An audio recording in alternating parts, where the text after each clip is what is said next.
Hello guys, welcome to Mel Production Service. In this video we will be showing you how does a CPU and a RAM work together in a computer. So as we discussed about RAMs and CPUs in the previous videos, here we just want to show you the impact of these two components on a computer.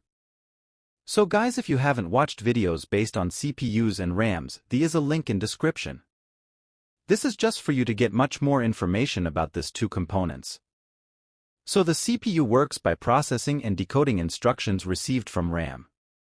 After an operation is performed, the CPU quickly fetches the next set of instructions. A processor will repeat this cycle to perform complex functions like running a game, program, or even your operating system. This means the CPU carries out each instructions and the RAM allows the CPU to store and read data. Small programs, especially the boot program, can be supplied in the ROM but need RAM if they need work areas of memory. The ROM will eventually load system or user programs in the RAM and will execute their code instructions. So this means in the computer system, the CPU and RAM work together to run programs. The CPU runs programs using the fetch-decode-execute cycle, whilst the memory, registers, cache, RAM and virtual memory store data and programs that are currently in use.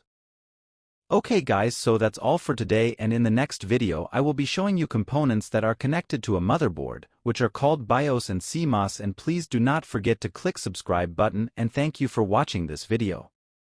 Thank you.